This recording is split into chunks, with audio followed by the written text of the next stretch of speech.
Hi there. Hi. So my name is Joy, and I'm here doing a video interview. And would you like to introduce yourself? Yes. Hi, Joy, and my name is Melissa Flores. Adriana Melissa Flores, to be complete. A lot of people call me Melly, short for Melissa. And yeah, I'm here to see if we can help each other out in some sort of way as far as life decisions. Yeah. All right, excellent. So we ran into each other in a Facebook group, and you were kind of wondering, you had some questions about, like, how do I know what my purpose in life is? Like, why am I even here? And just kind of looking to get some direction from the sounds of it. So, what I'm going to do is just kind of introduce myself and the way I look at all this stuff, spiritual questions and spirituality and all that fun stuff. So, basically, the way I like to see it is, let's assume that there's a universal spiritual truth, that there is like something that is um, the truth of spiritual stuff, right? So a universal spiritual truth. I think that it's going to be something that's so vast and so simple that humans can't really grasp it. And that's what a lot of different spiritual teachers throughout the ages have said.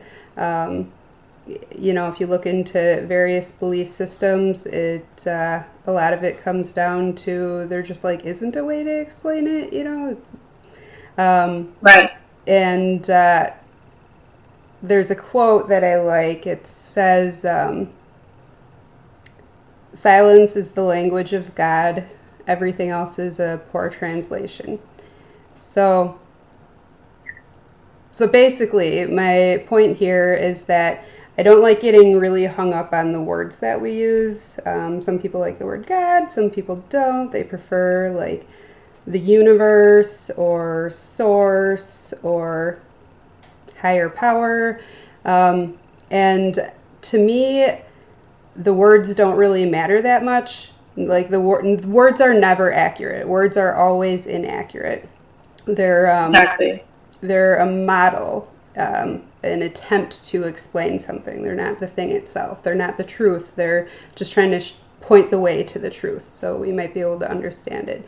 So, so Right. basically, I think that there's a lot of value in a lot of different belief systems out there, and I don't take any of them as like the one literal truth. I look at them all as kind of pointing the way, and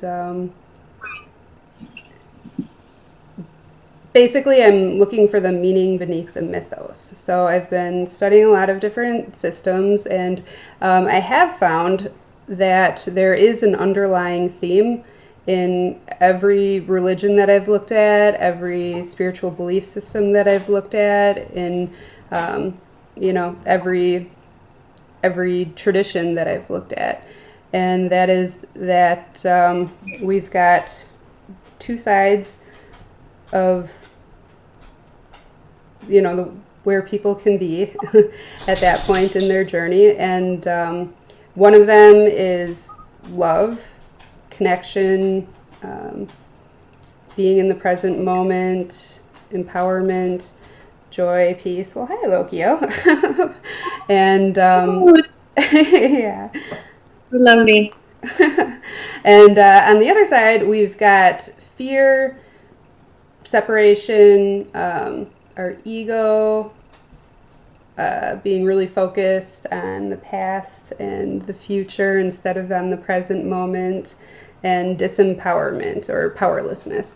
So, so every religion out there that I've seen and every spiritual belief system is looking at that. They're looking at connection and love, and then separation, fear, and shame are over here on this other side. So that is like the underlying theme that I have found so far. And And basically,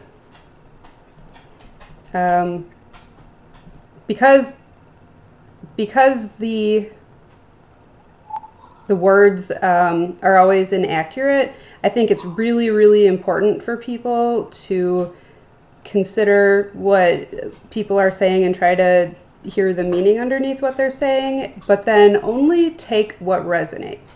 So no matter who you're talking to, no matter what you're talking about, when it comes to, you know, deciding what you're going to accept or not accept, it should pretty much always be about what feels right to you. Like, not what feels good, but what feels right. You know, what really rings true at your core. So no matter what I say, no matter what anybody says, if it doesn't resonate, just don't worry about it. It's not for you. And really trust yourself. I think that's super important. So now that I've said that, The question: what do you mean by, what's the difference between feels good and what's right? What's your definition, or the definition? See, here we are again describing, right? Trying to put a definition to something. But yeah, to be more clear, sure, like absolutely. what do you define as right for you as feeling good? What do you mean by that? All right, so feels good might be something along the lines of there's this guy at work, and when I spend time with him, like, my heart starts beating faster and I get this rush of excitement, and he's into me too, and this feels really good, right? There's stimulation, excitement, he makes me feel special, all of that kind of stuff. That's all one way that something can feel good. Other things that feel good would be like, you know, when you're out partying, and, you know, there's all sorts of things you can do to feel good when you're in situations like that. Another thing that feels good is like when you're stressed out about something and you just like disconnect and like watch TV instead of dealing with it, or like just spend the evening talking to people on Facebook, or, you know, something along those lines. So these are things that feel good. They keep our minds occupied, and they're nice distractions, and we might even get like a physical rush from it too. So that all feels good. And things that stroke our ego and make us feel special also feel good. Things things that feel right are things that bring us peace.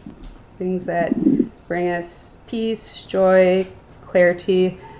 And it can be really tricky to hear that if you're not used to looking for it. The thing that I always used to do, because this isn't something that they teach in school. This isn't something that most parents tell kids how to do. Like, you know, schools and parents tell kids, like, you need to do what I tell you to do. Not, you need to figure out how to use your own internal compass and decide what's right for you.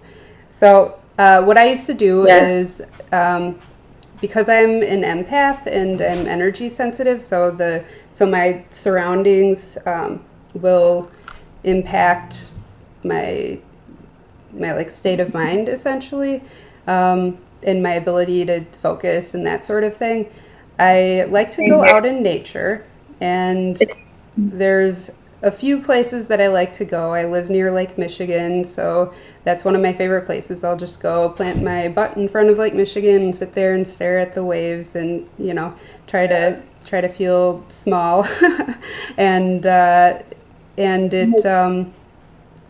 it's a very calming thing for me, and I have to, typically, not always, but I have to go alone, because if there are other people there with me, then being able to sense their presence, their energy, their emotions, that like messes with my ability to center myself, to really feel my own state. Your own energy, your own. Right, feel my own feelings, think my own thoughts. So basically, when it came down to, when I had a really tough decision that I had to make, or something was bothering me and I didn't know what it was, for a long time, what I would do is go out in nature. I would go to the lake, or there are a couple parks nearby that I also like going to, and just sit there until I, felt peaceful and was able to calm my mind. And when my mind was calmest and I was able to just let go of the problem, like being able to sense the stuff that's going on in nature helps too. Like, wow, like this lake is huge and there's so many life forms in it, and it's been here for so long and it's gonna be here for so long, and the waves just keep on rolling in. It doesn't matter what's going on with me in my life, like these waves just keep on rolling. And if I see an airplane fly overhead, I'm like, wow, each of the people on that plane has their own shit going on. They each have their own lives, and that's just, and like they're all just as complicated as mine. Well, maybe, probably, I would think, or comparably. And that's just that airplane. There's a whole city over there, and it's not just the city. Like, there's a whole world, and it's not just that. This is like one little point in time, and we have like a whole timeline of humanity to consider. And that's just one planet. So then I start to feel like my shit doesn't matter. And as soon as I'm able to one way or another release the problem, and now I don't usually need to use tricks like that, like, wow, there's all this complex life around me, and I'm just one little person in a big mess of people. I don't need to think of it like that anymore in order to release stuff. I just give it to the universe. But for a while, that was how I would do it. So as soon as I could let go of the problem and be in a really peaceful state of mind, then I would hear it. Then all of a sudden I would get this message from my core that would tell me what the right thing was. And I would just know that it was the right thing. It wouldn't be the thing that I thought through and it just makes sense, and unless I start thinking of it this way instead, it wasn't about what I was thinking. It was what I just know to be right.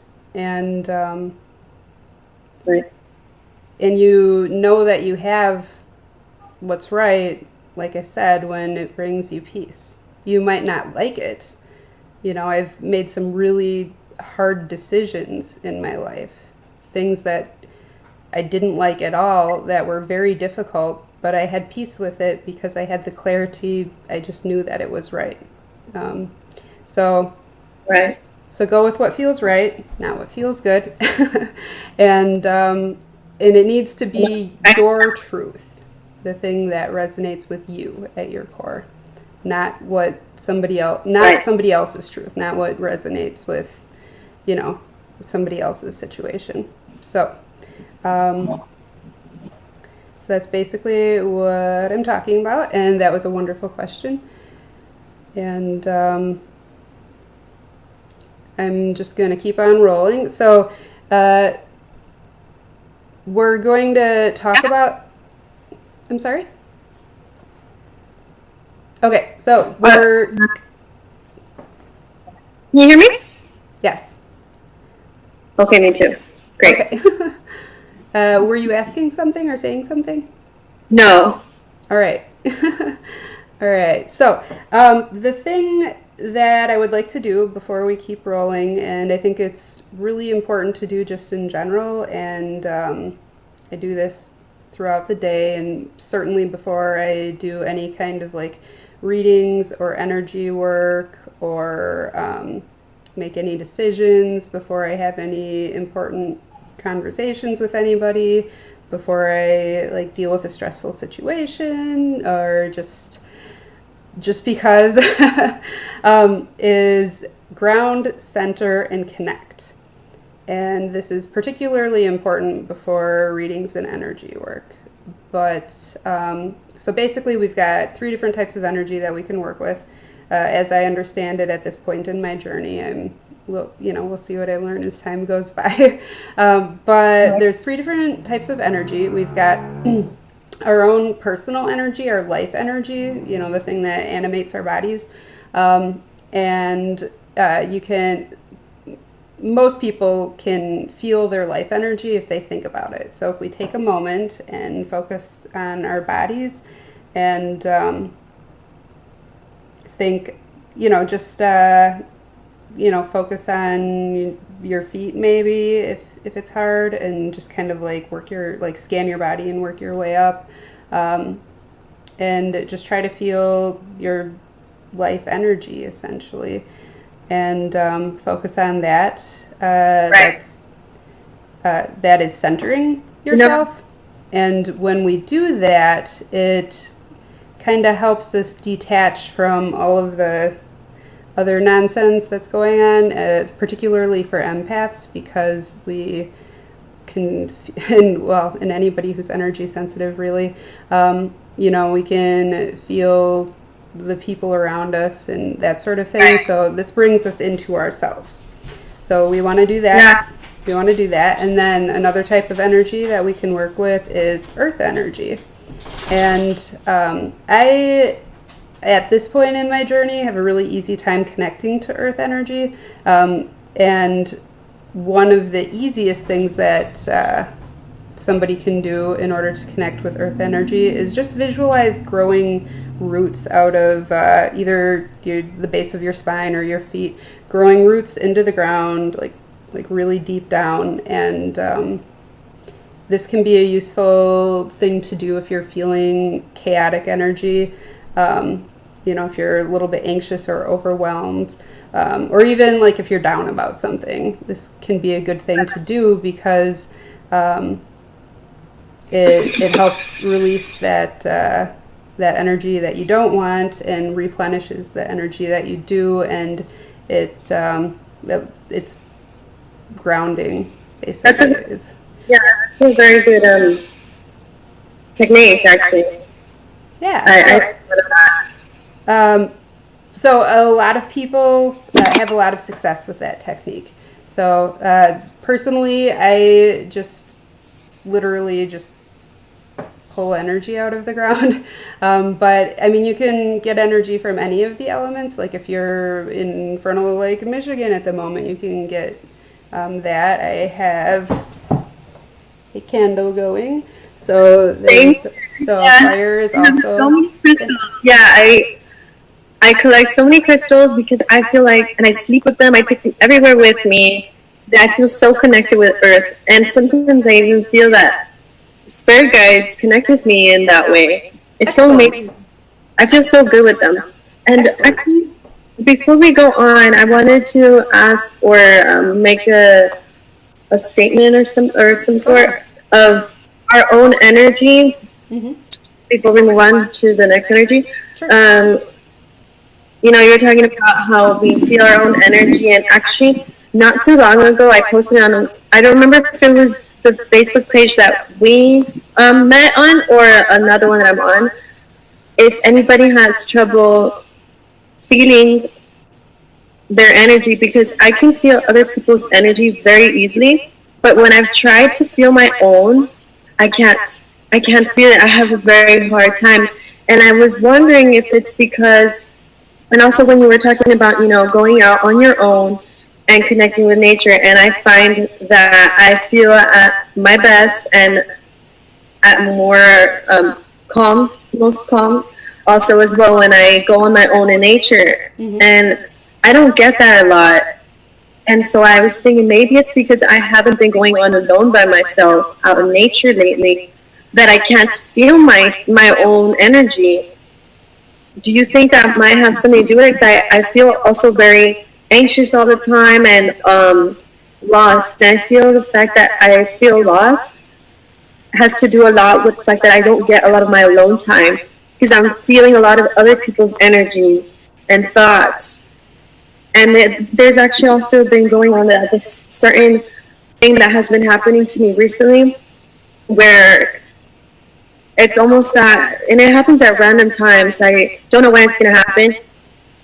It just randomly happens that, I'll be with a person, just having a conversation, or sometimes it even happens when I'm with myself, that it's almost as if my own thought form or myself jumps out of my body.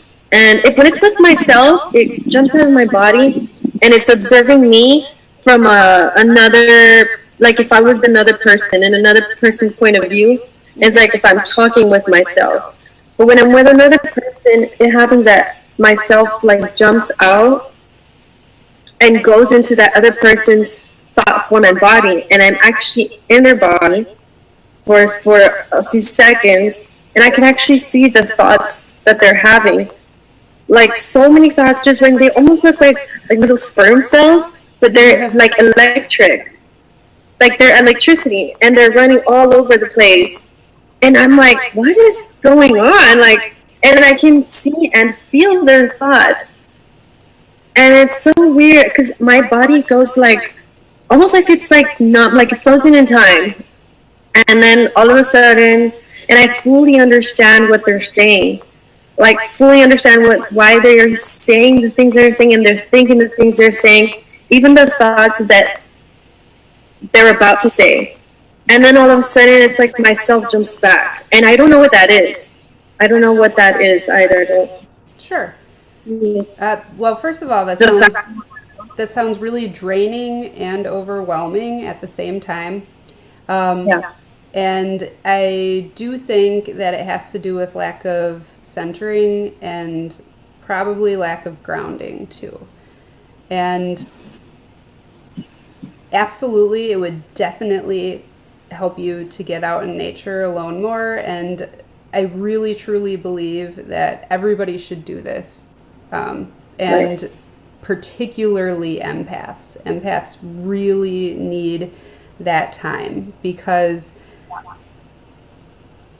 otherwise we end up getting, overwhelmed and fatigued. And for me personally, I am best if I can get out alone in nature, and it only has to be for like an hour. I don't necessarily need to take a ton of time, but if I can get out alone in nature like once every couple of weeks, that's kind of like my like bare minimum for like being at my best. Right. And if I have some stuff going on at the time, personal issues or whatever, lots of stress of some kind, then I might need to go even more often. But typically, like once every couple of weeks usually does the job. Do I always do that? No, that would be lovely. And sometimes I have to like demand that I do that of myself because it's so important. But right. It really is critical. And the reason it's important to get out in nature is because all of the things around us everyone and everything is made of energy. This is science. It's all made of energy. And when you can actually feel that energy, then everything like my mouse, it's got its own energy, and things that are man-made and things that have had or like places that have had a lot of people there and stuff going on there are gonna have different energy than just nature. And the stuff I'm sorry, could you repeat? What's that? You could repeat that? It was cut off. Oh, okay. The man-made items around us and areas where people spend a lot of time, where a lot of interactions with different people have happened, they have their own energy, and like we can sense that, and that can actually drain us a little bit. That can be exhausting. And some places are gonna be more rejuvenating than others. Like, you know, sometimes you go into somebody's house and you feel like you just stepped onto a cloud, and it's like the ambiance and the energy of the house are just wonderful, and you're like, can I just curl up here with a book and like just stay forever, please? I go into other people's houses for a living, so I run into houses like this sometimes. So I mean, there are, you know, man-made places where the energy is better than others, certainly, but just as a general rule, they're not going to recharge you the way going out in nature is going to recharge you, and they're not going to be as peaceful. You know, there's the energy is just different. And it's important to go alone because, once again, we need to be able to get away from, you know, feeling other people's feelings, thoughts, presence, energy. And yes, I think that would absolutely positively help you out a lot to do that. But you know, just this thing that I'm talking about right now, where you center, ground, and connect multiple times throughout a day, is also going to help you quite a bit. And I do want to kind of just add a note. Well, let me ask you, like, how long has this been going on, this thing where you find yourself, like, accidentally reading people? Like to the extent that you are? Like where I kind of have like that out of body. That, and also just like reading their emotions and even thoughts to some extent. Yeah. Okay. So as far as mostly reading their emotions, and I guess I'm really good at reading body language. Which I think it's in all of us, but I feel like for empaths it's a little bit easier for us because we connected with the emotions, you know. Yeah. But that's always been since I was little and since I was young. But I never realized what it was. I thought it was normal for everyone. And you know, essentially we're all empaths, right? But not no. sensitive. You don't think so? Well, I mean, we all feel. I think that some people are much more sensitive than others. Yes. So I think that there's a difference, and a lot of us, we actually feel. You know how there's different types of empaths. You know, there's people who feel actual physical pains of people, and then there's people who feel I don't know, events or weather, right? But so as far as like the emotions and all that body language, always since I was little. I guess also energies, but I never knew what it was. I never even realized it. I guess I thought it was just everybody. It was normal also. But I guess it started out when I started to get really into quantum physics, and I guess I started looking for answers a lot because I wasn't finding it a lot in religion. My parents taught me to grow up as a Catholic, and I always did not feel connected with that, and so I always pushed religion away. So at first I was always very like, no, like I don't like religion, right? But then later on, I want to say like 2 years ago, maybe, or last year even, I started to, like you were talking about earlier, a lot of religions, they have many truths that are the same. There's just different stories, they're different names, they're different words. It's like, you know, God. It has God, Yahweh, Source, Universe, Mother Nature. So many names, but essentially we're all talking about the same thing. And I started to make the connections. I started to really get into philosophy as well. So I started to make the connections and quantum physics. Then I started to know about energies after studying quantum. And I was just trying to find, I don't know, answers to truth. I wanted to know the truth about everything, about why we are all here, why why of why, that's like probably the most question I've ever asked since I was little. But and I was starting to feel very lost, very useless. Like I didn't know why I was here, what was my purpose. I got very ill. I started getting very, very ill, and I never knew why. I would go to doctor, mostly digestive issues, and I know a lot of pets have digestive issues. When did that start? The digestive issues started probably when I was in 8th grade.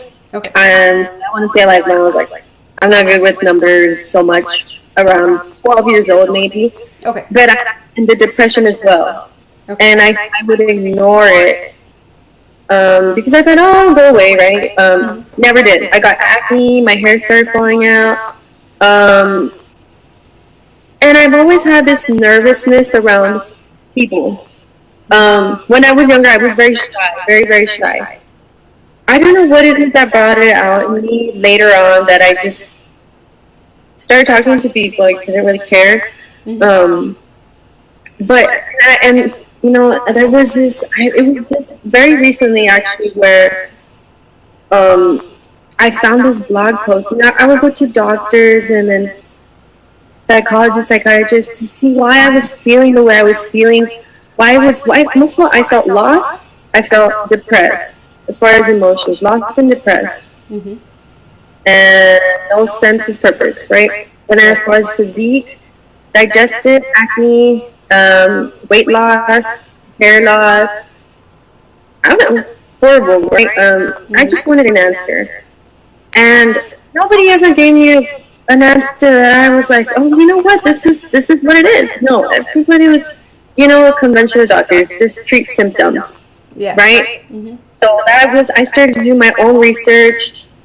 I became vegan, and that helped me out a lot because I was realizing that I was eating the energies of pain, of animals. And I was like, this is helping me a lot. And I was connecting, and I was making connections, right? But then I was still eating grains, and I started getting to, gluten, whatever, cut the gluten, felt a little better. Now I'm trying to go raw vegan, to eat more live food, right? Slowly and then I found this blog post. I can't remember the name right now, but basically she was saying all of the things that I was feeling and, physically and emotionally. And then at the very end, she's like, oh, you might be an empath. And I was like, wait a minute, I thought I heard that when I was little, but I thought it was just, all that, like, boo-boo kind of stuff, I always felt like tarot cards, like, oh, it's just magic, but it's like pretend. But then I was like, this is real. So I started to do more research to post. Everything she was saying, I would feel. And then she started talking about feeling people's energies and why we would have certain reactions as far as, feeling lost, feeling depressed. And I was like, everything is making sense now. Because every time I was around people, I always felt anxious and nervous. And I would feel sad for no reason. I would feel the sorrows that they were feeling. I just never knew it. And I was like, is this what I'm depressed? Because I've been working in a lot of jobs where the energy is so awful, so awful. People don't even have to say it. I can feel it. I know what's going on. But I can say I know everything what's going on with their lives, right? But I can just feel it, and I absorb it every day. Every day that I go to work, I'm still unfortunately in this job that I don't like for that same reason. Are you have you been a waitress? Yes, I'm a waitress. Okay. And I think that's the worst, but yeah, it's stressful. Absolutely. Yeah. And so I feel their energies, and because a lot of people, they go in, very demanding, or they're already feeling bad when they come in. We take on the energy, but we have to put on this fake smile, oh, it's okay, no worries. And then we go in the back and we talk bad about them, right? And then all the energy is negative. So it's just this big ball of negative, and it's Yes, just yes, horrible. I know exactly what you're talking about. All Yeah. right, Yes. all right. So, what about the thing where you feel like you are like jumping out of your body? How long has that been going on? Huh. So that's been happening for like about a month. Okay. Yeah. And then When I've when also that had, when that happens, are you really anxious? no, actually, a lot of those times I'm actually really calm. Okay. All It's right. So, um, this is difficult to do when you are just learning how to do all of this and how to manage all of it. A lot of it's involuntary in the beginning, but something to keep in mind is that we shouldn't really be reading people to that extent without their consent, probably. yeah. um, Hmm. so sometimes it just happens. Like sometimes you just can't not see what you see, and I think a certain level of reading is fine. Like when I talk to people, I pick up their mood, and I think that's all right. I can tell if they're kind, if they're shady. Like I get a character read on them, and I think that's all right. But like reading their thoughts and like seeing, you know, like their past lives. Like the thing that I picked up with you being a waitress, like I just saw you being a waitress. Like I saw it in my mind's eye. I wasn't trying to read you. I just saw it. So some stuff like that, like it's just going to happen if you're energy sensitive. But there's like a certain um, I want to say boundary that you want to have both for their sake and for your own, like for their pride, to just to respect their privacy and to keep yourself sane, because you don't like. I mean, like I said, it sounds really overwhelming and it sounds really draining, and so the stuff that I'm talking about right now, centering, grounding, connecting, that's definitely going to help with that. And it's just going to get easier as you go, too. So, a lot of the stuff that we're talking about right now is the results of changes that happen to your central nervous system and brain during spiritual awakening. And there's different clair gifts. Clairsentience is the name for empathy. Claircognizance, when you just know something, like well, actually, that would be more Right. like clairvoyance because they like actually saw you as a waitress. But like clairvoyance is when you like get a picture in your mind's eye or a little video clip or something. There is claircognizance where you just know something that you have no way of knowing. And there are other ones as well. Clairaudience is where you it's like seeing something in your mind's eye, but you like hear it in your mind's ear, I guess. My So brother's what's that? my brother's clairaudient. Okay, so people who like hear like ringing or bells in their ears, that's a type of clairaudience. People who hear like messages from spirit guides, deceased people, angels, demons, that sort of thing. That's all clairaudience. So these things that happen, there's like certain changes that have to happen to our brains and central nervous systems in order for us to be able to perceive and process it, and that happens during this like Kundalini awakening, and some people start out like I was always energy sensitive. I was always a little bit of an empath, and I always had premonitions. Uh, but some people like none of that starts until they start this like Kundalini awakening process. And there's usually an event that kicks it off. Typically, some kind of severe loss, near-death experience, serious illness, Sex can do it. Meeting Funny that you said that. uh, I just want to say one time I saw colors. Like, I actually saw colors.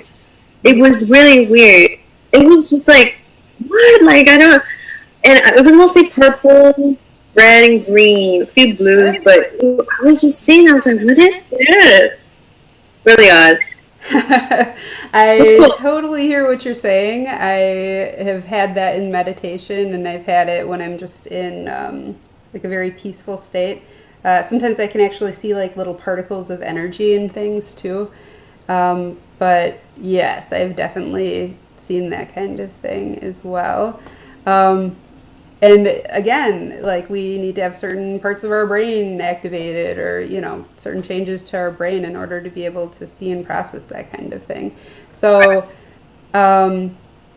let's see here, other things that can awaken it,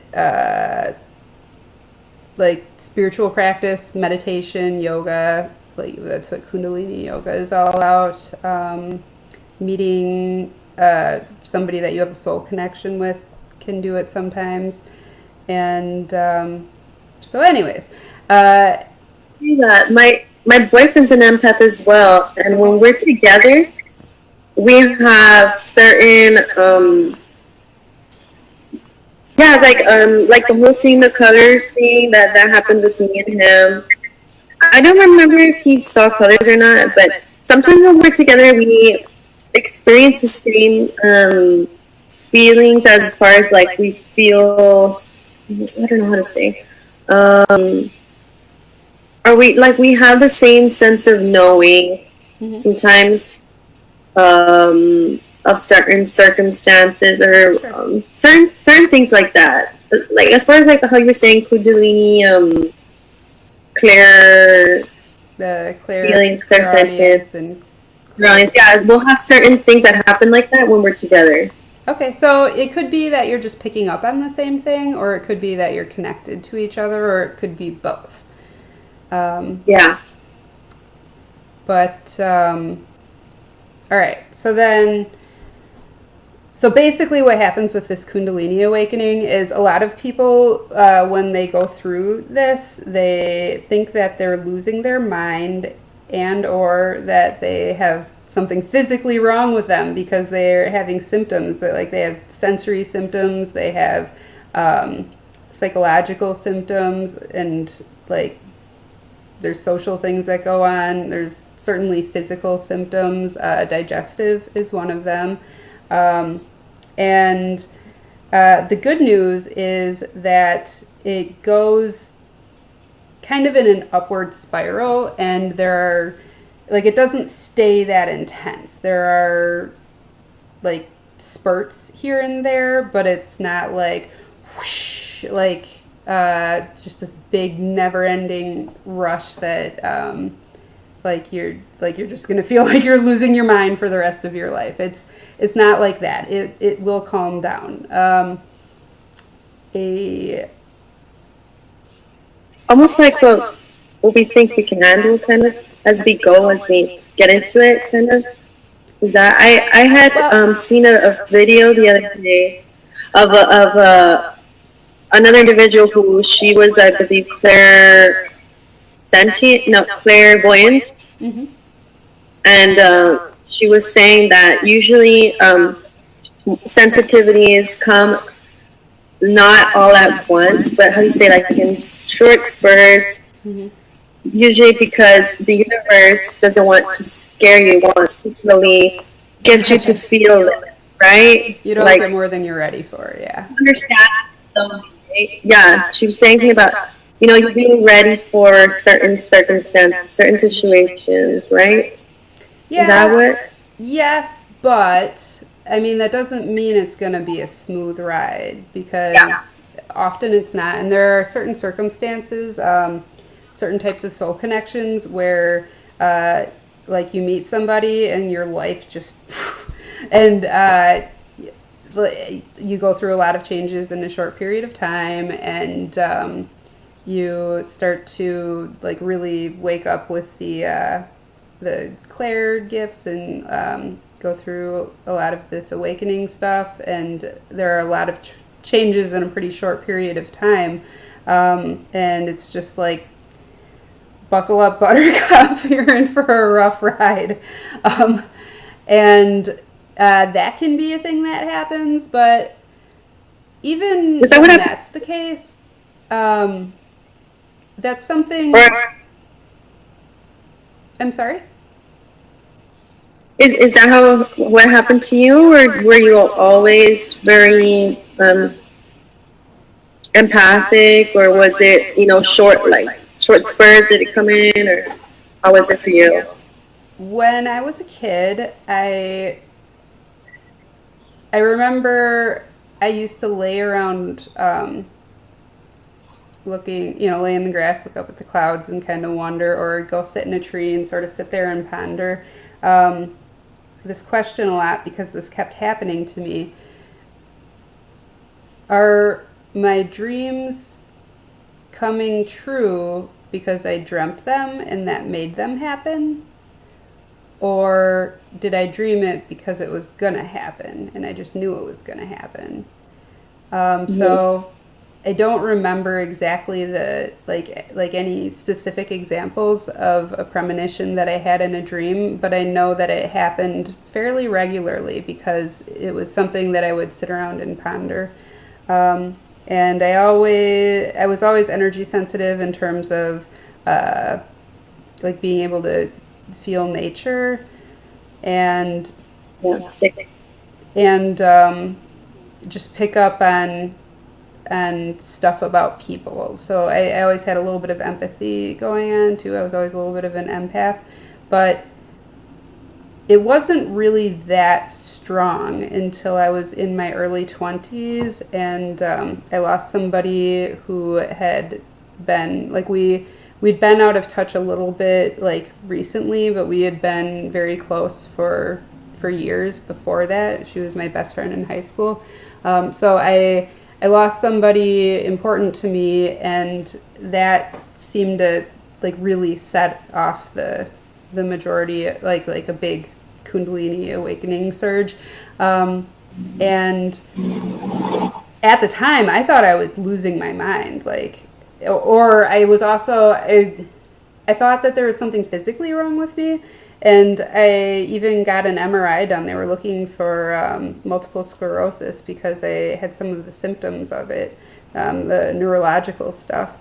And I was taking an ADHD medicine at the time.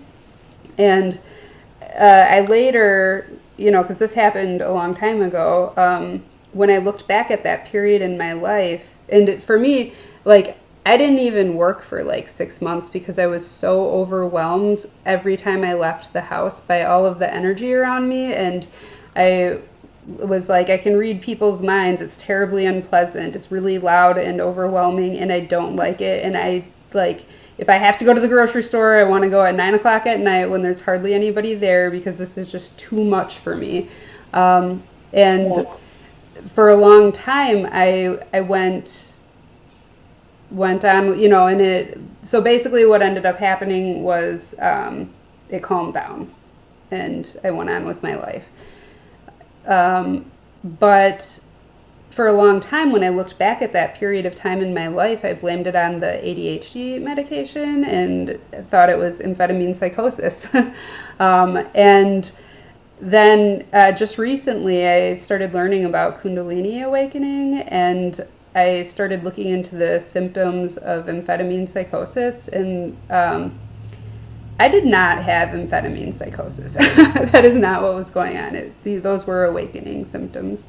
So I'd say it kicked off majorly when I was probably about 22 or 23 or so, but I always had some tendencies, and in past lives, I was a druid in a past life, I was a witch in a past life, I was an alchemist in a past life, I was a Viking doctor in a past life, I was an animal empath cowboy in a past life. But how did you find? How did I learn about that? Why don't we come back to that? Because I actually did plan on talking about that, and I still need to get to the third type of energy and connection. Yes, connection. Yes. All right. Sorry about that. That's all right. That's all right. We're bringing it back around. All right. So basically,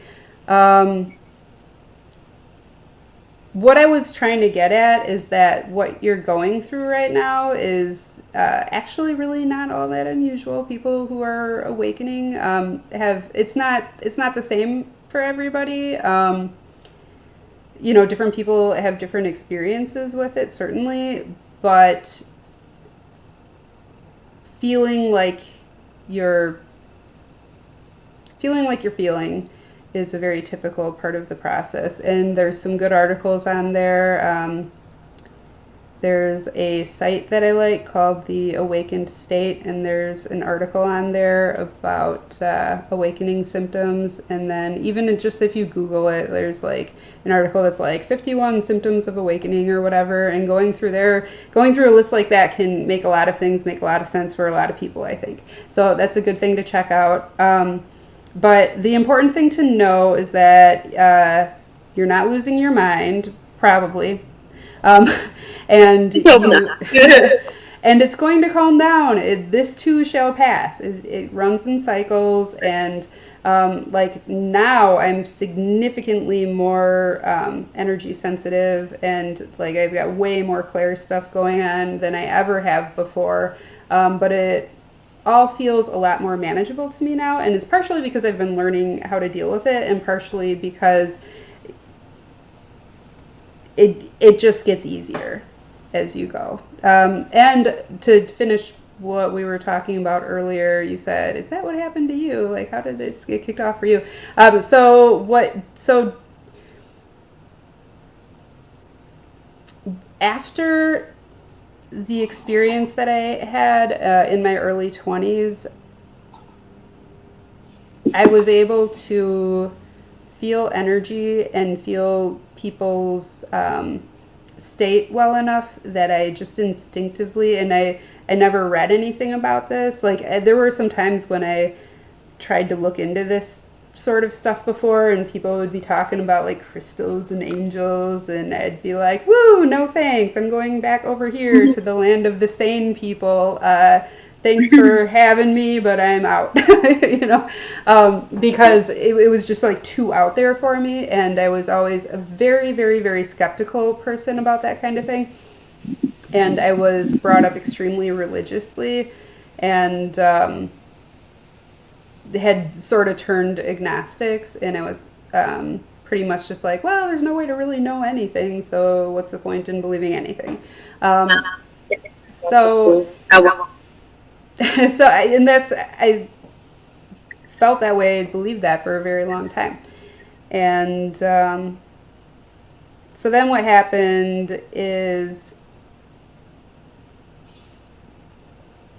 so I didn't really learn anything about energy. I didn't know what earth energy was. I didn't know what like energy healing work was. I didn't know what, I didn't know anything about any of that, but somehow I just instinctively, when talking to certain people, I would just sense that they needed calming or healing or comfort or something like that, and I could offer them energy, but I knew that I couldn't give them mine.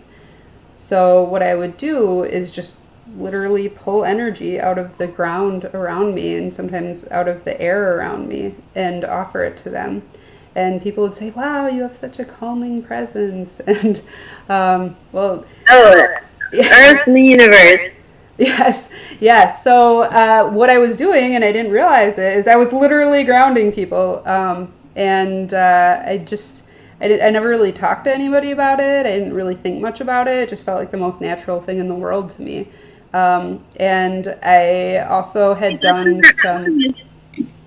That's where your alchemist, I guess you could say, side comes in, right? Yeah. Yep. But I also did some energy healing, not even just energy healing. I did some healing on animals. I like people's pets. You know, my son had a sick guinea pig, and it was like literally about to die, and I just gave it healing energy. I put my hands on it, and I could channel that energy like from the universe and into the guinea pig, and it hung in there for a while yet after that, and it definitely had less pain after that too.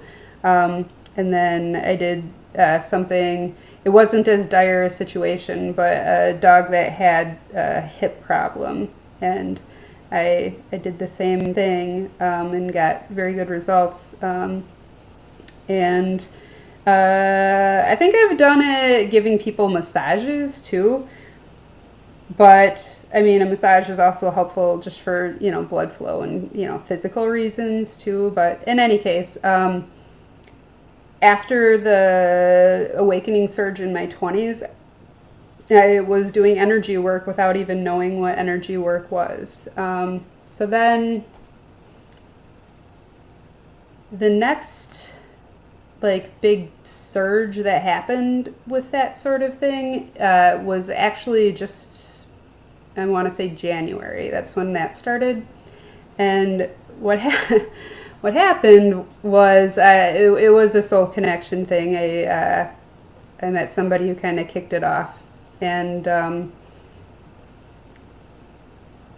that was a big part of it. And also, I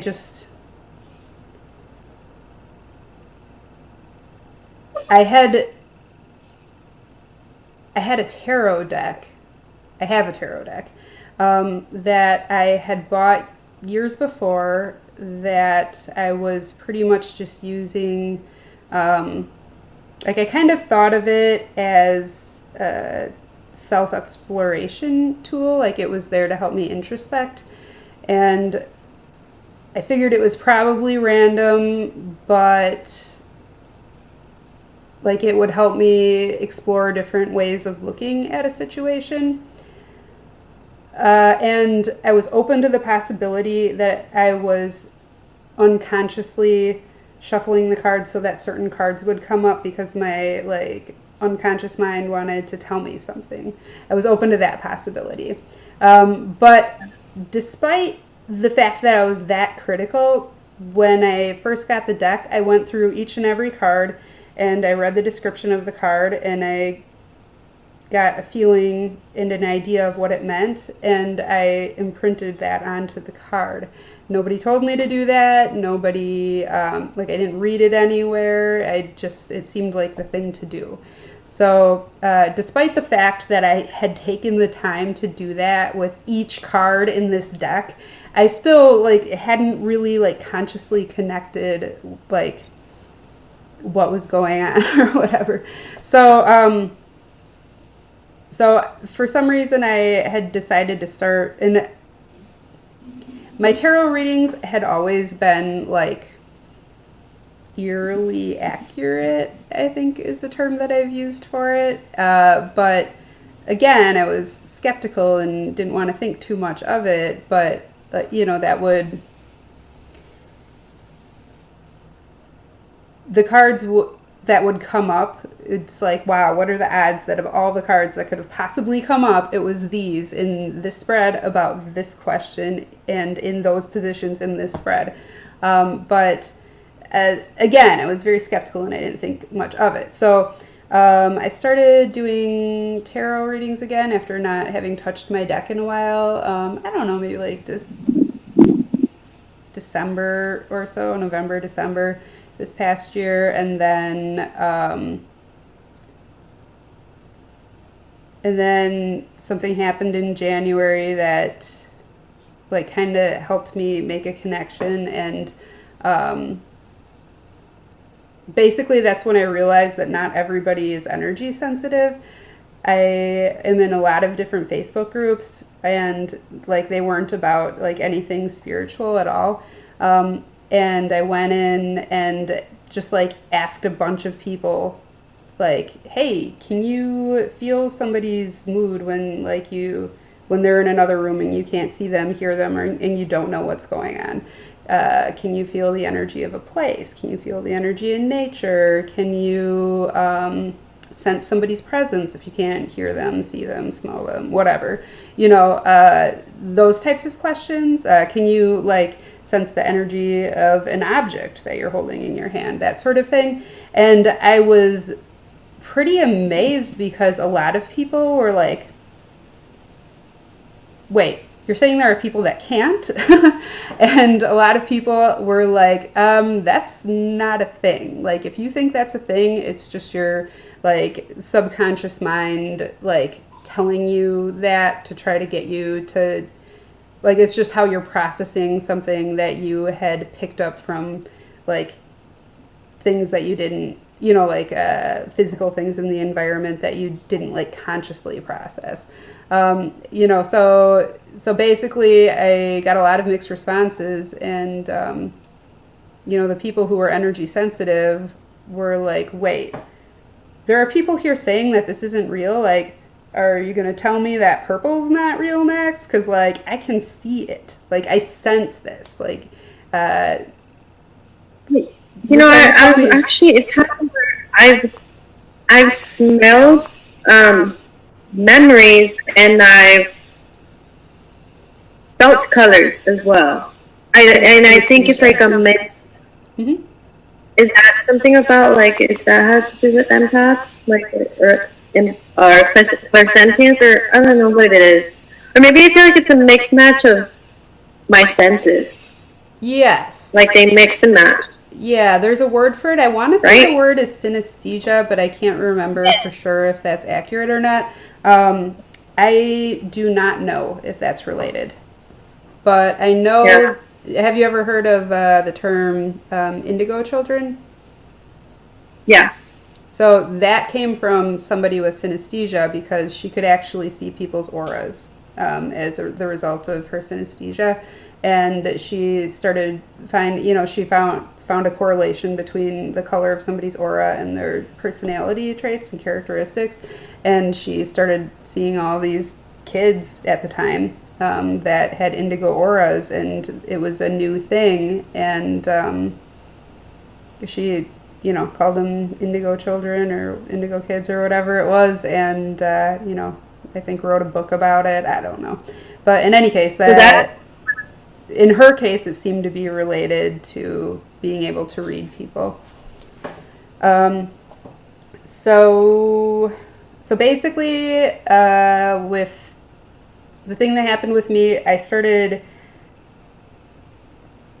questioning, once I realized about energy sensitivity, it was blowing my mind, and I started considering things. Oh, and I was sensing a spirit in my house too, which just completely freaked me the F out. Yeah, I was ignoring it. I was like pretending I didn't know it was there. Like, I was very uncomfortable with the whole thing.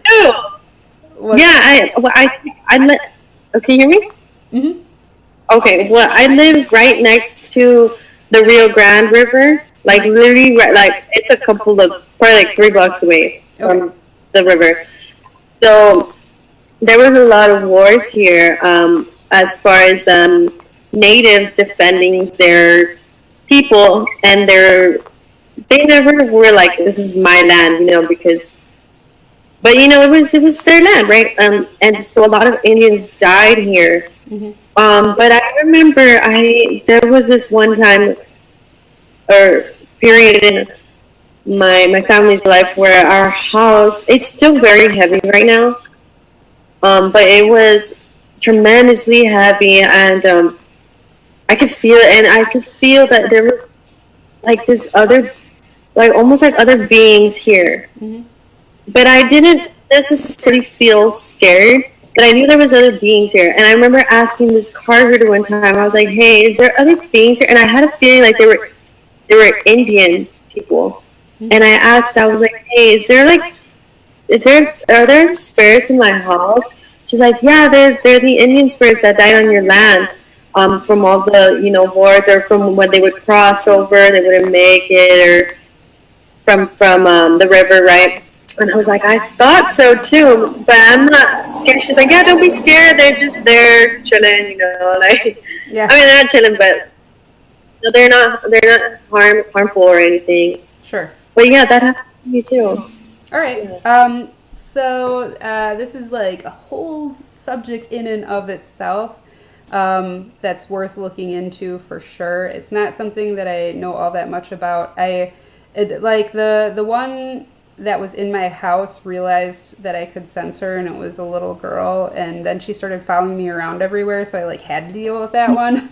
But like I said, I go into other people's houses for a living, and I sense spirits there sometimes, and I pretty much just ignore them. I do not feel called to do much with them typically, but there are people who do, and there are people that can help them cross over, and there are, if it's, and not all of them are like, some of them are kind of neutral, like they're just kind of there or whatever, but you know, sometimes they bring a negative energy, and sometimes they can try to mess with you, and sometimes, which, I mean, there's only so much they can do, but they can drain your energy too, to some extent, just having them around you.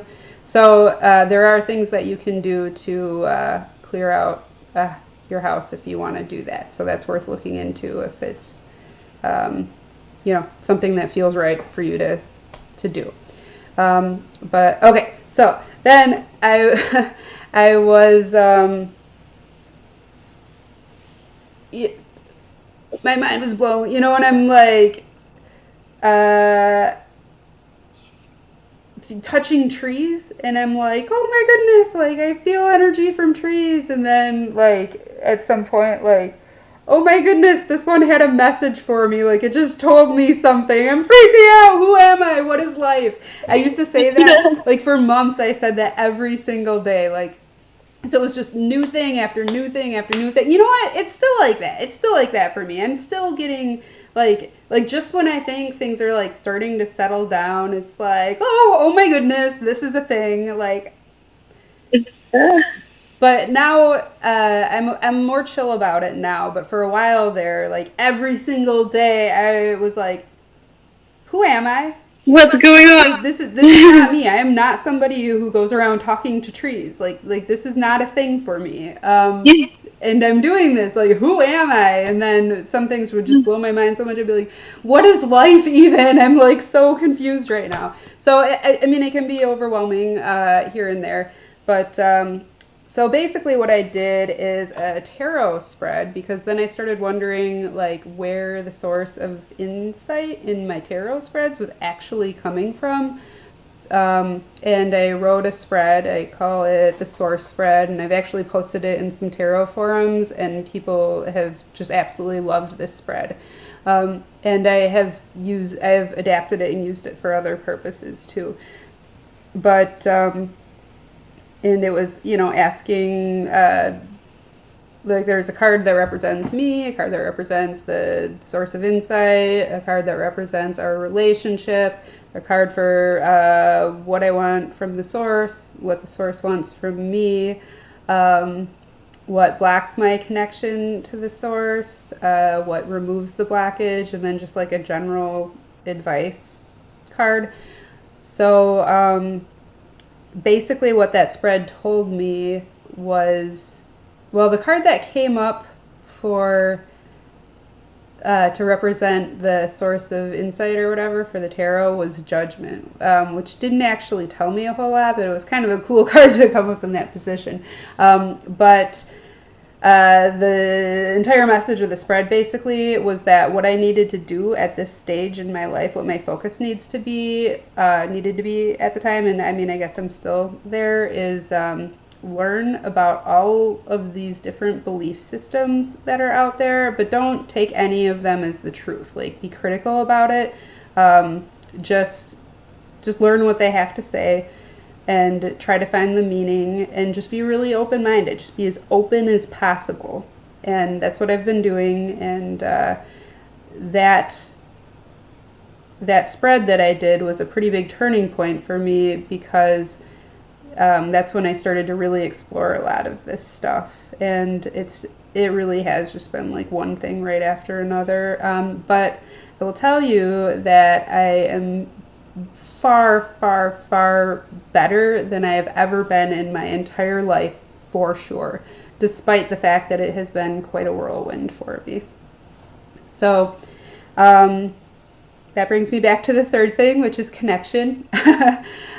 So we've got personal energy or life energy, and with that is our will, our soul, even. Although that would kind of border on this next kind, maybe, possibly. I don't know. Like I said at the very beginning, like spiritual truths, words are never quite right. We're trying to understand and we're trying to explain, but like the reality of it is not something that we can really explain. So just kind of wanted to bring that up again. But anyways, so the next type of energy that we can interact with is divine energy, or I like to think of the universe, of existence itself, as divine. Like that's what divinity is for me. It's not like a specific deity per se. Like I think it's easy for us to try to like wanna make it into like a person like us, so we can understand it. Yeah, so we can relate. Yeah, I think like we can't possibly understand it, but basically, so the way that works for me right now at this stage is everything's made up of energy, right? Science says that everything is basically energy. And energy can neither be created nor destroyed. It just moves around, basically. It just changes form and moves around.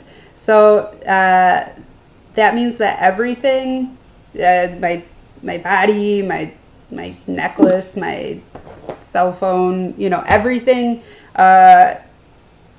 is made. Everything comes from a source of energy and then like returns to the source of energy, like the sum of energy, like the whole of it. Yes. So to me, like I call it the universe, or I call it source. I think source is a good word for it a lot of times because it comes from the source and returns to the source. And so basically it's like the whole of existence itself, and it's timeless. And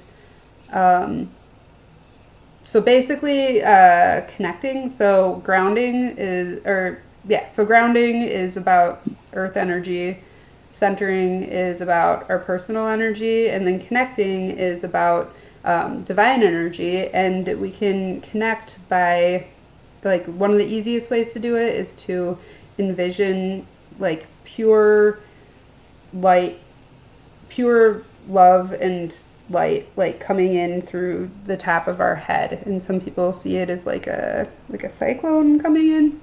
Some people see it as like a beam of light. Some people see it as like, if you grew like roots like a tree into the ground. For grounding, you could see like branches coming out of the top of your head and connecting to the source energy, and bringing it in from the universe. So we are grounding, centering, and connecting. And connection is, the more in connection you are, the more you're going to feel peace, joy, clarity, Things just seem so simple. The English term that I think comes the closest from what I've seen is unconditional love. So unconditional means unconditional. Like there's no judgment. Like it's just pure love for everything and everyone. And like the closer you get to that state, the more connected you are. Or it's the other way around. The more connected you are, the closer, or the more connected you are, the more you're going to feel those things and embody those things.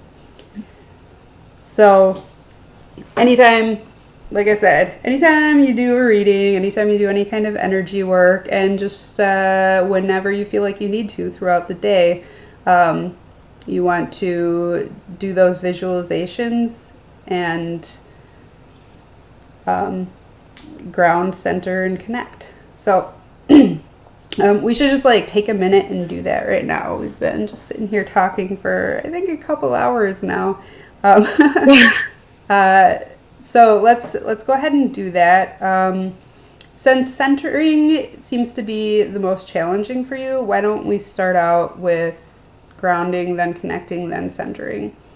So for grounding, you can envision roots coming out. I think it works well to envision them coming out of the base of your spine. Some people get creeped out by that. It could be coming out of your feet, your hands. It doesn't matter. Roots coming from you, going into the ground, very, very, very deep into the ground. It's really connecting you to the earth. And when you go really, really deep, you can feel this like warm, loving energy from Earth herself. And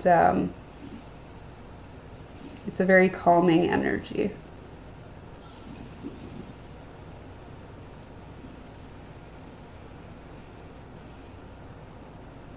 And then we can envision white light coming in through our crown, through the top of our head. And it's coming from a source way, way, way, way, way, way, way, way up above. And it just feels like pure love. And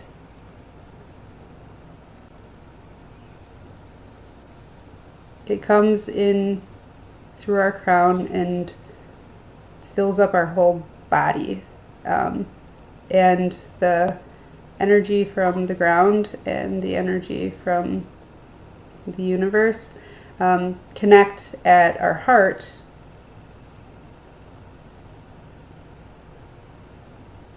And now try to feel your personal energy, your life energy in your body. Can you feel it right now? Yes. All right, so it's great to be able to feel that. You are now grounded, centered, and connected. And what you can do sometimes is then, now you've got all three types of energy combined, and that's a very powerful thing. And if you can focus on love and expand it out around you, you can imagine it going out a foot, 3 feet, 5 feet, around your house, out to the river, throughout the city, the state,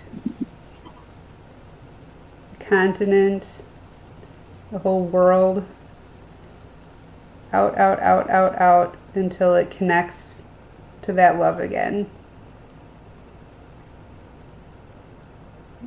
And that's a pretty amazing feeling. And if you can do this multiple times throughout the day, or even just once daily, it actually energetically impacts the people around you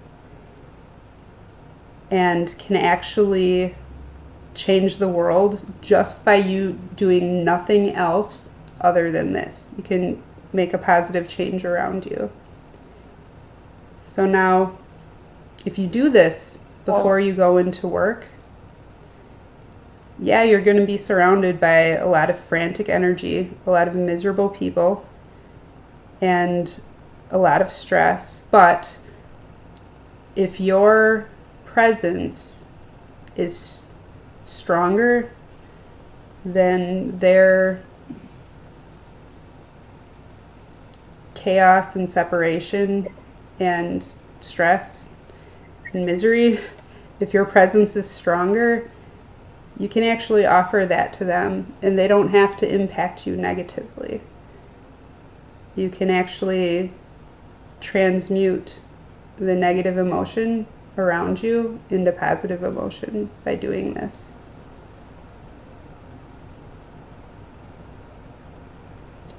And another thing that I have learned that is enormously helpful for me is that when we get irritated or stressed out or upset about something, it's almost never what we think it is. It's usually some past hurt that's coming up. And when other people irritate us, it's usually actually something about ourselves that we're seeing in them that we don't like. And irritation is an opportunity for forgiveness. Anytime you sense irritation in yourself, look for what there is to forgive. Usually you're going to be forgiving yourself for something.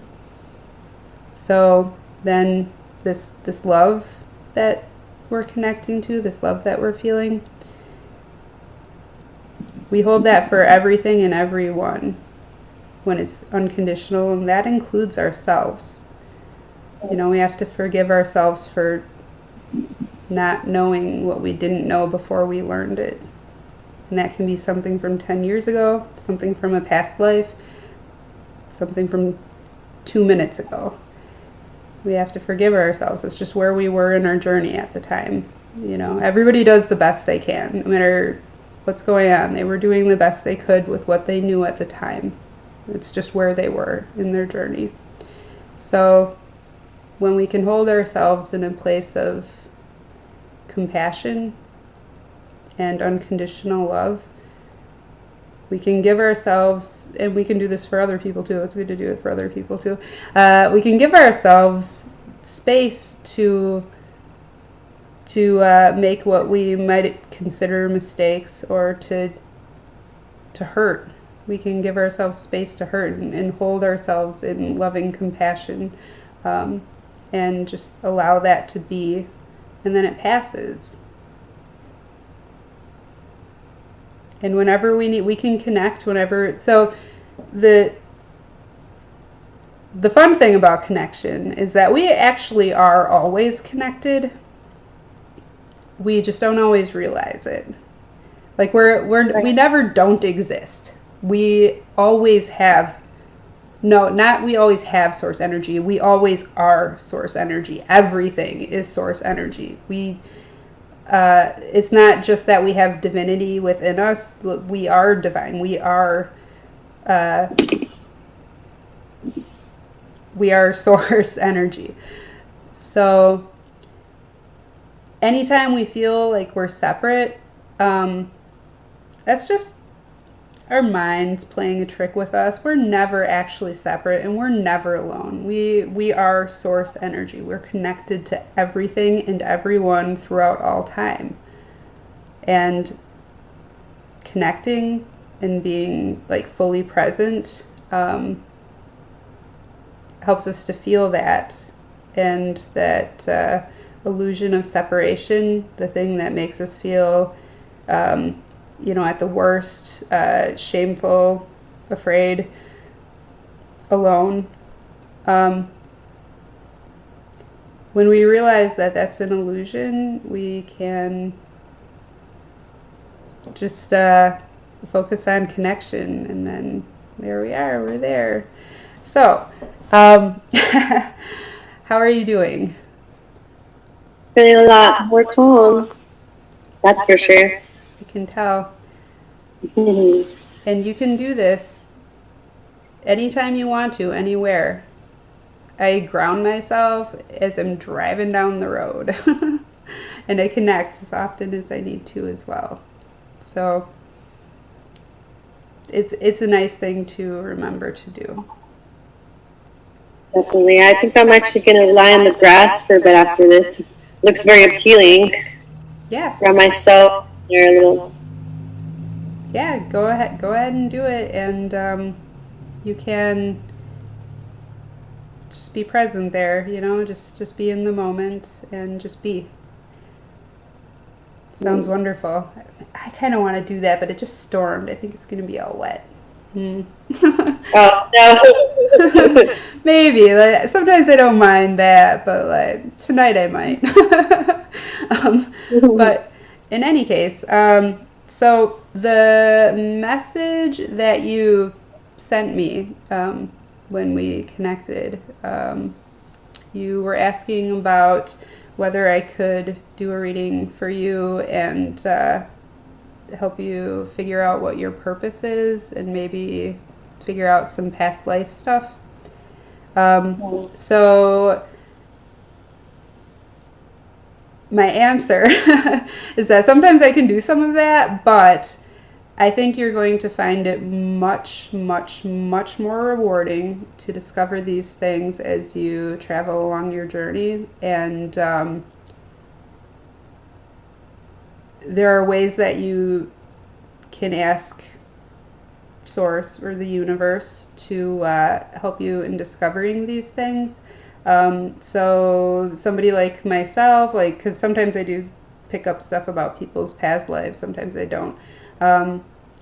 And sometimes I would say, okay, so I think there's a difference between purpose and mission. So our purpose is the reason our soul is even on this planet in a reincarnation cycle to begin with. It's the reason we're here at all, not just in this life, but in any of our lives. The reason we have a physical form, what we came to do. So there's that. Purpose. I'm sorry? That's purpose. That's our purpose. What was that meant? Yeah. But then there's our mission, and our mission is how we're going about our purpose at this point in time. And it could be in this life, it could be today, it could be, for the next decade. It's and you could have multiple missions going at once, but mission is like this is what I'm doing now. So like I think the underlying purpose for people like us, I want to say, or like a lot of people who are more like spiritually,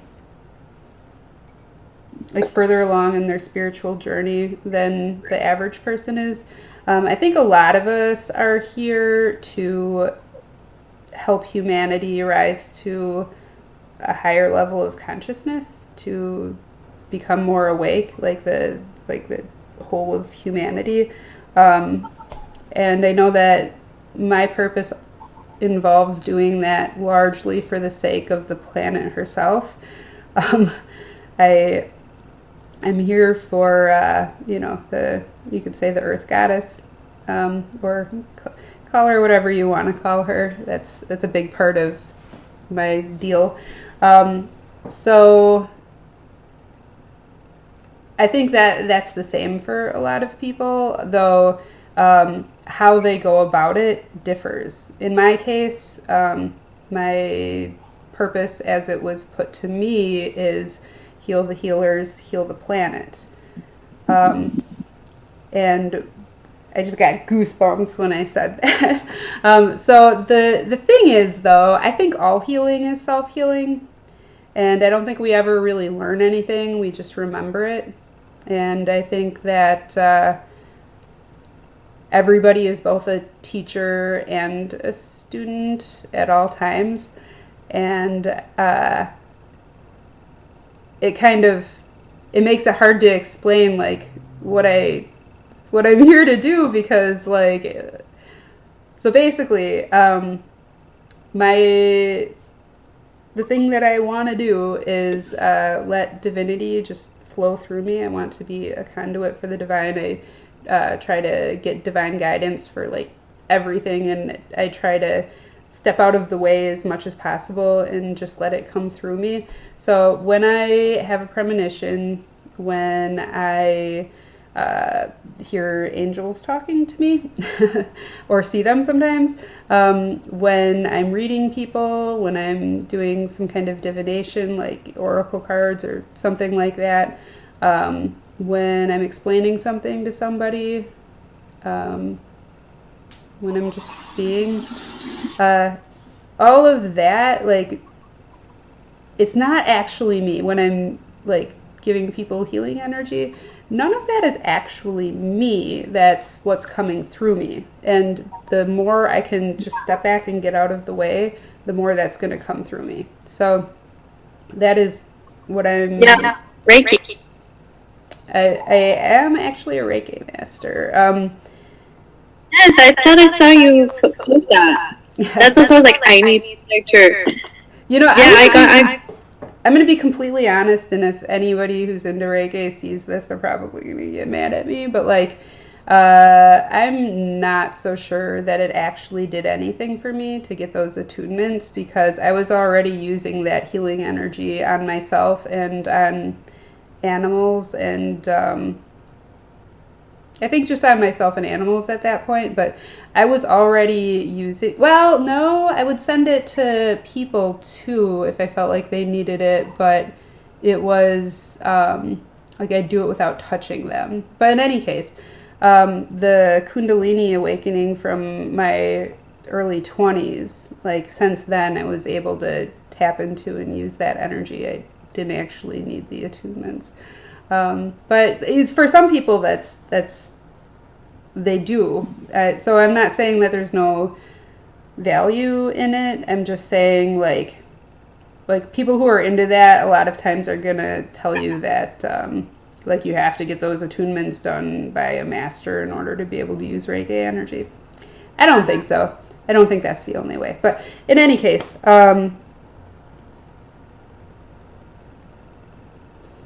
what was I talking about? You were talking about Kundalini awakening in your 20s. Yeah, before that.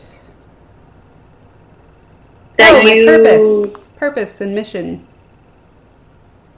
So, my purpose, as it was put to me, heal the healers, heal the world. What I am doing is I have a knack for being able to tell when somebody is energy sensitive. So what I do, and I'm a very social person. I can like go into a gas station and leave with a new Facebook friend. Like, this is how I live my life. I'm just naturally like that. I'm very gregarious. So what I do is start chatting them up and like ask a question or drop a hint, or like I'll wear stuff like this and like this, and right. You know, a lot of times it starts conversations, but people that are energy sensitive, I don't know if I can sense it about them or if I'm guided to them, but one way or another, I'm almost never wrong. And I run into these people constantly as I'm just going about my work and running my errands and whatever. And I'm pretty good at being able to start a conversation about it. And then I've got this doc that I wrote that I try to get into their hands. And then at the end of the doc, there's a link to like next steps. And that talks about, you know, like channeling spirit guides and angels and power animals and whatnot. And talks about grounding. And, you know, there's all sorts of stuff. Actually, it just occurred to me that I never actually finished writing that doc, but it, you know, and it talks about cutting energy cords, but you know, there's all sorts of stuff. So so basically, I'm just like networking with all these people, and what I'm trying to do is find people who are energy sensitive, and in the very least, teach them how to manage energy so that they're not going to have such a hard time with it. Because if you've never been taught how to manage it, it is a very difficult thing. They're very prone to fatigue, they're prone to depression, they're prone to anxiety, they're prone to addictions. Because you know what will bring your energy sensitivity right down is drinking frequently. Like if you don't drink that much and you drink like one time while you're drinking, your energy sensitivity is going to go up, but the next day it's going to go back down. And if you do that often enough, it's going to be a lot lower overall. I think that's why I don't do anymore, actually. What's that? I think that's why I don't do alcohol anymore, actually. I find that it's I'm very sensitive to it. And actually, I was also guided to message you. There was another lady who, another lady who had also contacted me too. But I didn't feel very connected with her. I felt like very connected to you, and I don't know if you realize, probably really like straight up, but I just like wham, like, hey Joy, like this and this, and like. And I messaged you right off the bat, because, and I was like, well, I hope she doesn't think I'm too straightforward, but no, not at all. Like, she's the one who, I don't know why, I was like, I need to contact her, and I was like, she's the one who I need to contact. It is very odd. I felt very, very also guided or drawn to, or almost like a knowing, like that I had to contact you, and because, like you said, I still feel very, I feel this desperation and fatigue and depression that is just dragging me down. And I felt that you could help me. I felt it. I was like, she can help me. So I contacted you right away. And when I was on Facebook, like I was in such dire need of someone to be able to relate to what I was talking about, and to be able to help me, not just, have some guesstimations, Mm-hmm. Because a lot of times I would just receive like, oh, well, you're probably this, or probably, no, I don't want probably, okay, like, help me, like, kind of know what you're talking about, and I was like, I need to message this woman, I feel like she knows. And sure enough, and you actually accepted to help me, which I am so grateful for. So grateful for. You have no idea. I really am. I'm really truly grateful for your acceptance and connection with me. I really am. You're welcome. I know you. So, like I said, this is what I'm here for. Like my purpose is to basically bring humans, it's not just me obviously, but help bring humans to a point, like cross a certain threshold. There's like a certain tipping point where when enough people are energy sensitive enough that they can feel Earth and feel when they're hurting her, they're gonna stop. And that's a really big part of it, and it happens by running into individuals and in the very least teaching them how to or helping them remember how to manage their energy, to get some relief. And doing that is going to help them, it's going to like help them along in their journey, and everyone around them too. So, it's setting off little like domino chain reactions, hopefully. That's what I'm going for. Because what I want to see, or, maybe not see, but what I want to have happen is if enough people become awakened enough and aware enough and connected enough, eventually there will be a tipping point where the consciousness of the planet is high enough and we won't have the types of things that we have going on in the world, and we'll take care of our mama, you know. um, and that's what I'm going for. So so that's a big part of it. And then another big part of it is just, you know, if I see somebody suffering, if there's something, you know, if it's right for me to do something, I want to do something, you know. So it's also about the individual as well. But I guess I'm just saying you're welcome. I'm happy to have this conversation with you. And what I want to do, so what you were asking me for was for me to just give you the answer. This is your purpose. You know, this is your mission. This is how to get unlost right now. This is your direction that you should be heading in. Or you. Hard. I'm It's a sorry? lot easier said than done. A lot easier said than done, right? Well, I could tell you anything. I could tell you absolutely anything. And the test is whether it resonates with you, but I think there's more value in. I think there's more value in. Have you ever heard the phrase, give a man a fish, feed him for a day, teach a man to fish, feed him for life? I think there's more value in teaching people to fish. So, just this thing with centering, grounding, and connecting, and like just some of the basic concepts that we've talked about here, and some of the deeper ideas too. Just those things right there could help you out on your journey. You know, when I first, I did this guided meditation on YouTube, where it was like, meet your higher self. And I'm like, yeah, I want to go meet my higher self. And I went and had this wonderful conversation. It was, I can't even begin to tell you how healing it was. I didn't know what I was going to ask or like what I wanted to say or whatever when I started it.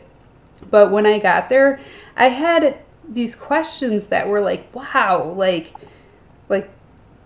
this is some really significant stuff.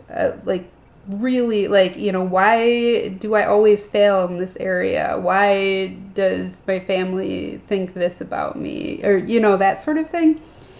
And just a lot of like really like deep, meaningful questions to like me in my life that I wouldn't have been able to, like, you know, not being in a meditative state, I wouldn't have been able to come up with all those probably. But the answers were just exactly what I needed to hear. And then one of the questions I had is like, what's my purpose? And the answer was, you'll discover it soon enough, but you're not ready to know yet. And I later found out that the person that I talked to during that meditation was actually one of my angels, because I wasn't even ready to be able to talk to my higher self yet at that point.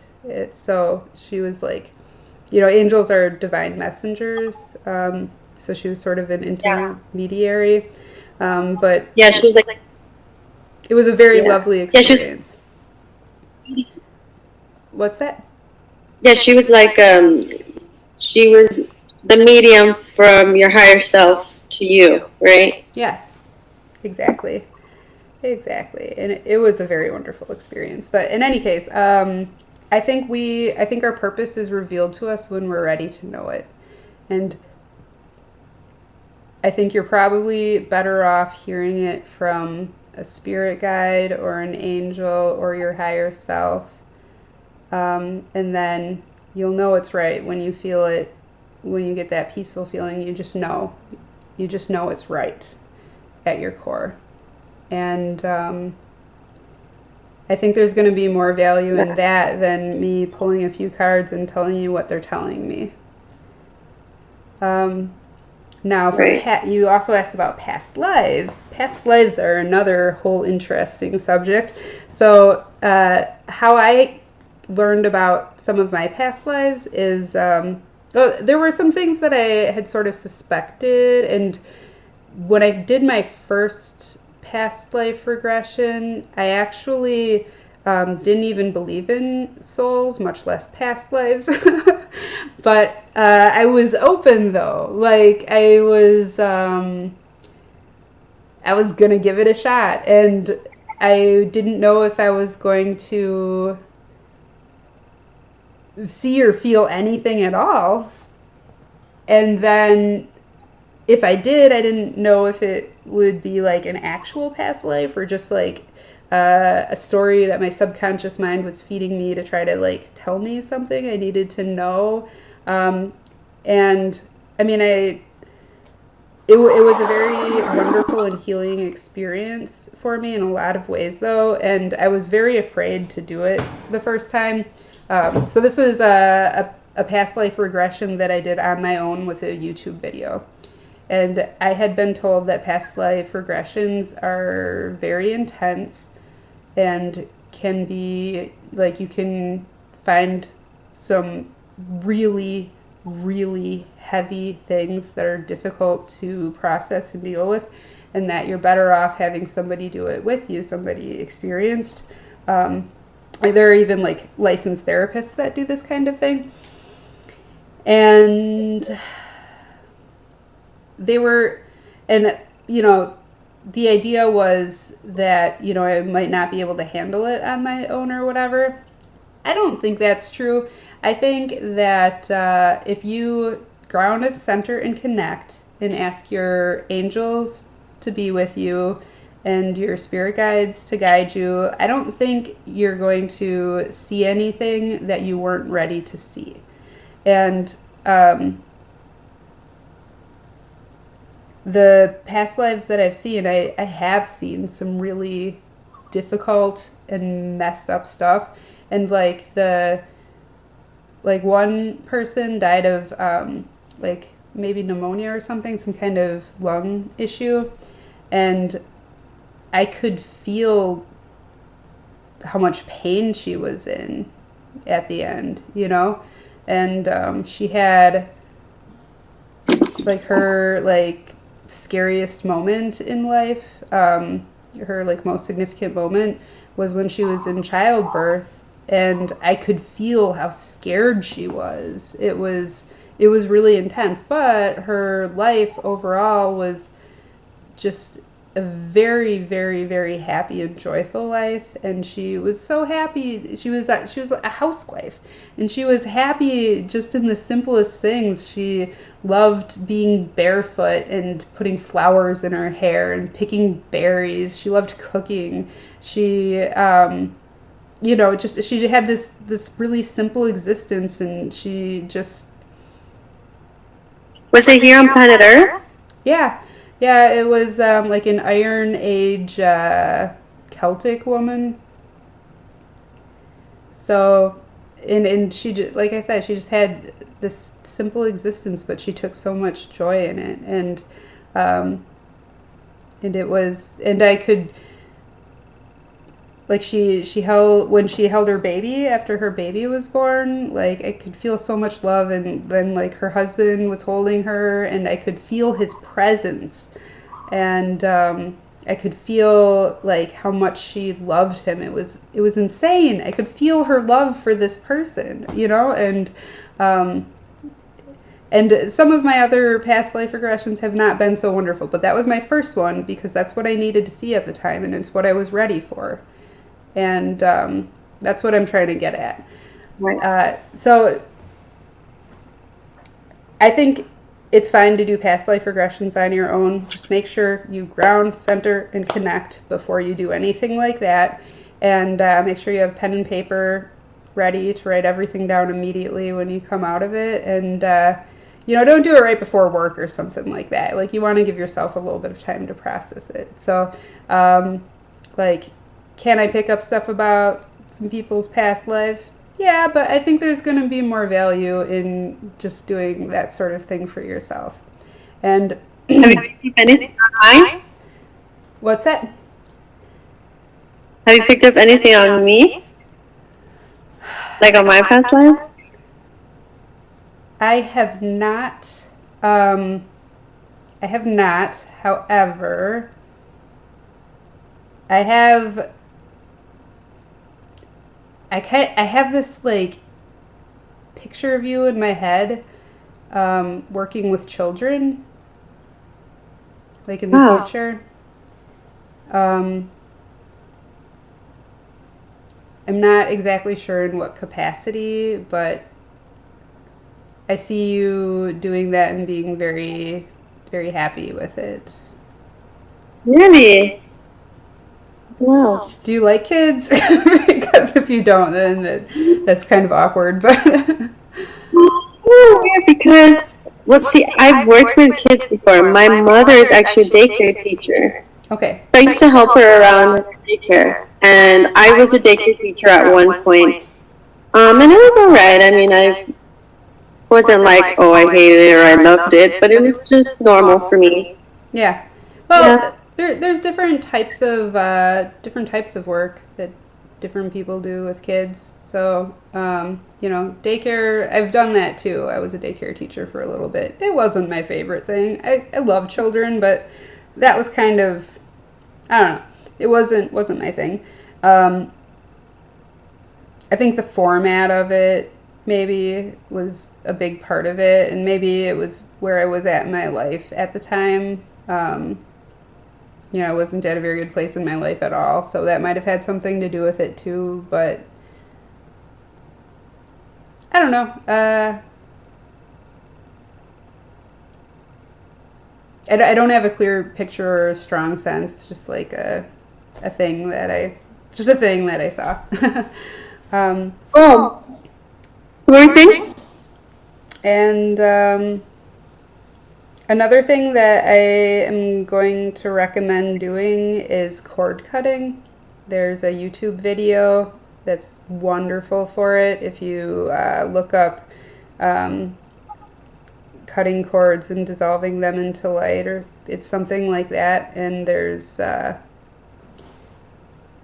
Sorry, I'm woman. going to write this down Yeah, before. Okay, I'm going to put it here real quick. yeah. Before It's I put. like cutting cords and dissolving them into light. And the woman who like does the guided part of it, the woman talking, has kind of I don't know what kind of accent it is. She's got kind of a goofy accent. But I have found that to be incredibly healing. Like Really? I can't begin to tell you how significant a difference it made to have done that. That was a really significant thing. Um, and Yeah, so I think those are the main things. But I did tell you that I would see if any of my tarot decks. I'm sorry, that what? I can see if any of my tarot decks want to say anything to you, though. Oh, cool, yeah. All right, so give me 1 second.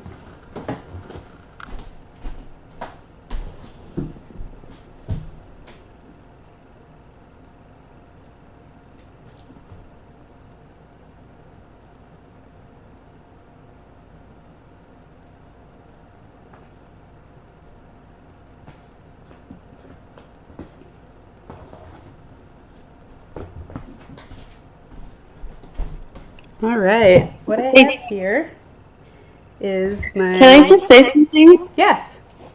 So, the pink Himalayan salt lamp that you have with the candle holder, I have one just like that, and I have an orchid that's just like that as well in my room, and they're right next to each other as well. It's pretty cool. That's awesome. I actually, this is funny. They're not usually here. I just like kind of felt like they should be for this particular video.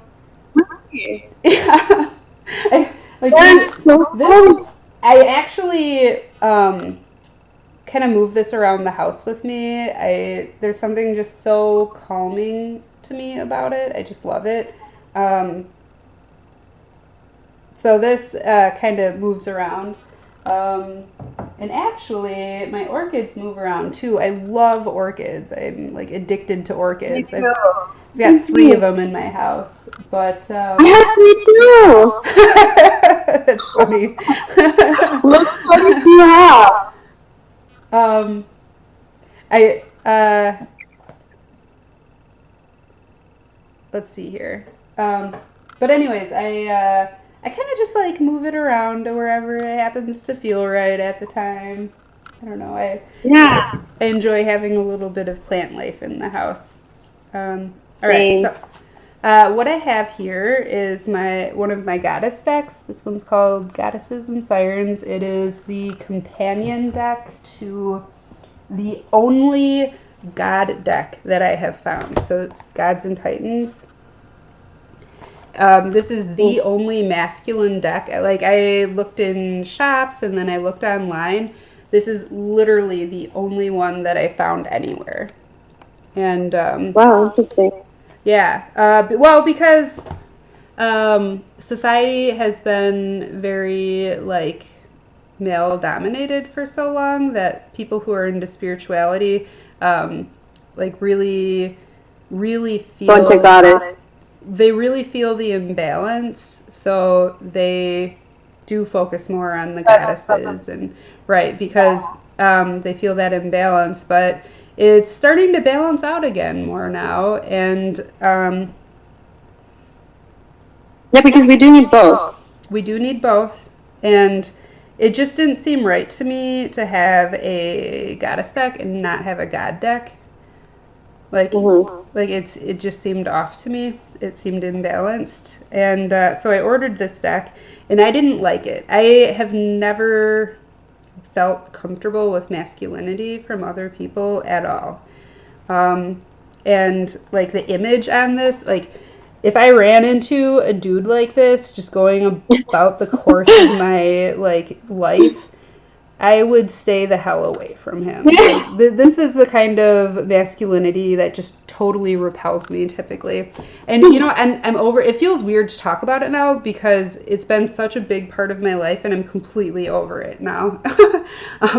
Because I've balanced my own masculine and feminine sides and integrated them. So it's not a thing for me anymore. I like gender roles and any topic related to gender really used to really set me off, and it doesn't at all anymore. Like it's healed, so that's fun. But so I had a different goddess. I have a different goddess deck, and then I got this god deck, which has a lot of fun cards in it, and I liked it so much that I wanted to get its companion deck, which is the goddesses.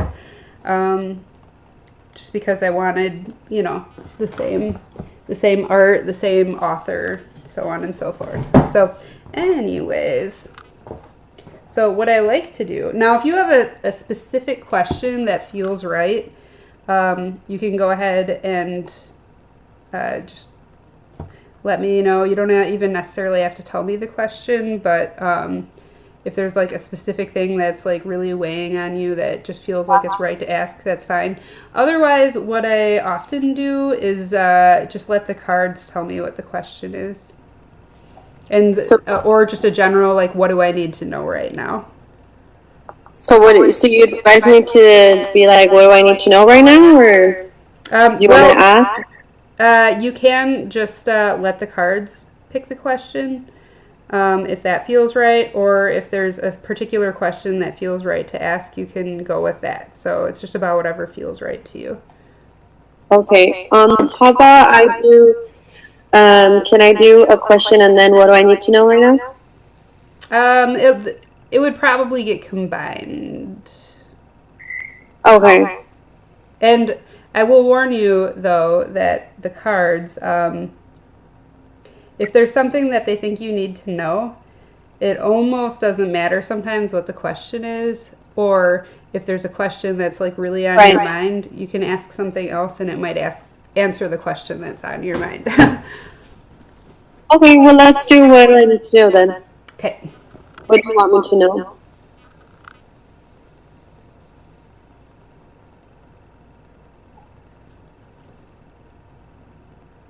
All right, so let's both ground, center, and connect. And ask your higher self to talk to us through the cards while you're at it.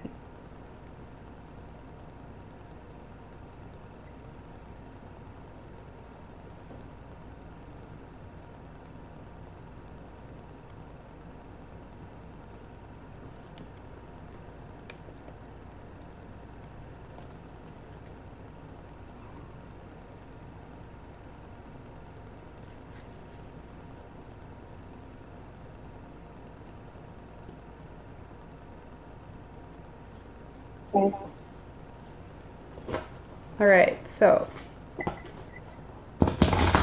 3 cards. The first card represents the situation. The second card represents the challenge, and the third card represents the solution.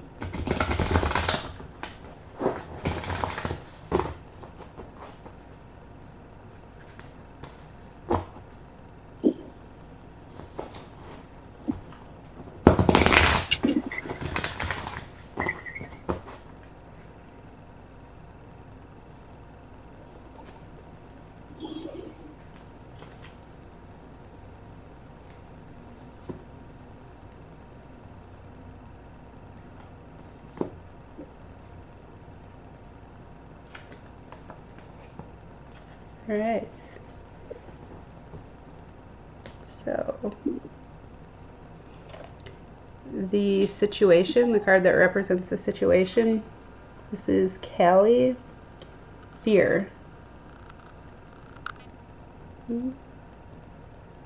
Autofocus is being weird. All right. And the card that represents the challenge is self-trust.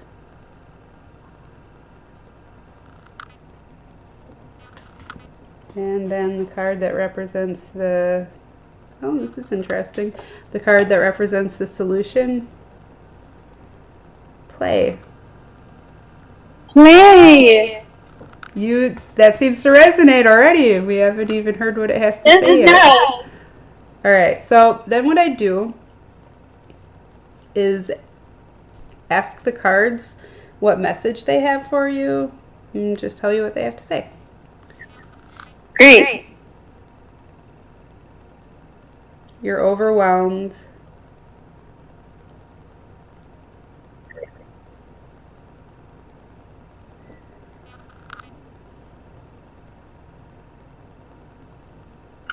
You're unsure of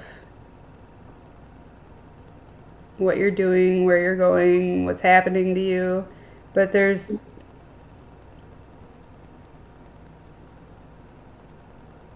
some financial insecurity in the fear too.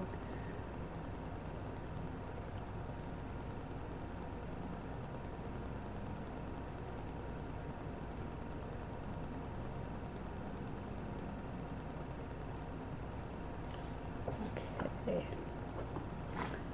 The challenge, self-trust.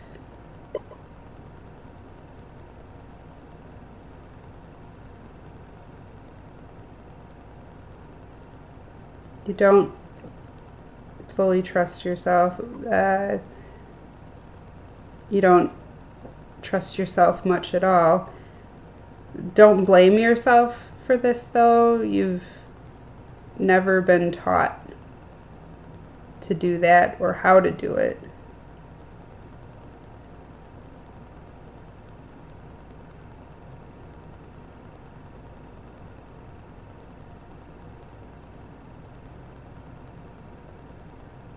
And that's just what life is about. It's about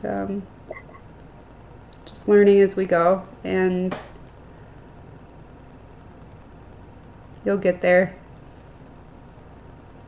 Yeah.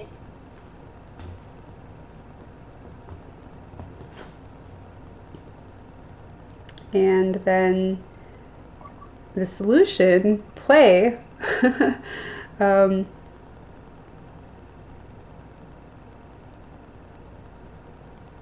You're taking things too seriously.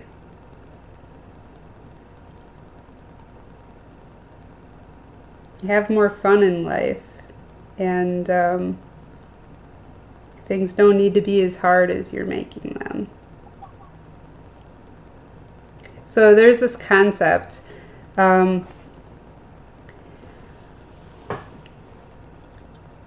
Difficult or hard is kind of a trick of the mind, because there's some things that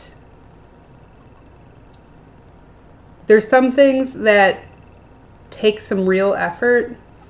Like, you have to put a significant amount of energy and investment and time investment. You know, a lot of effort goes into it, but that doesn't make them hard necessarily, right? You know, if it's something that just feels right, and something that you feel passionate about, something that inspires you, it doesn't feel difficult, it doesn't feel hard, there's no like about it. You just do the thing, you know. So when we're doing what we are meant to be doing, it doesn't feel like work. Even when we have to put forth a lot of effort, it doesn't feel hard. It doesn't feel difficult. It feels energizing and inspiring, and we can work ourselves to exhaustion and have a great night's sleep, and it just feels right, and we've got that peace, joy, and clarity with it when we're doing the thing when we're on the right path. So the overall message, that the overall like meaning of the spread, like as I'm seeing it, is that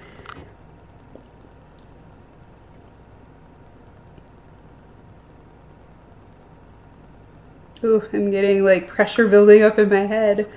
So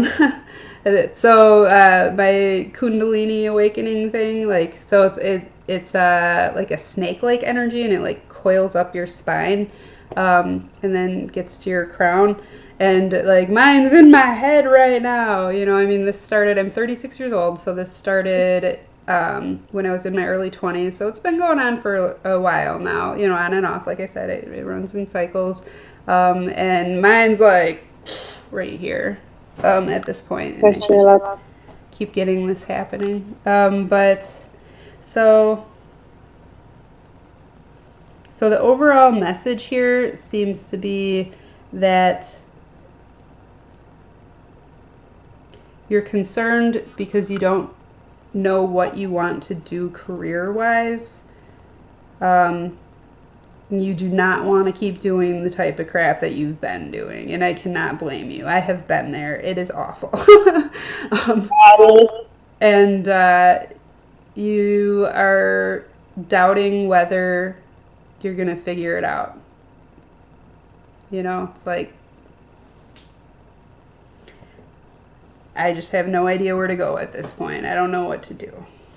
Yeah, that's exactly what it is. That's the fear.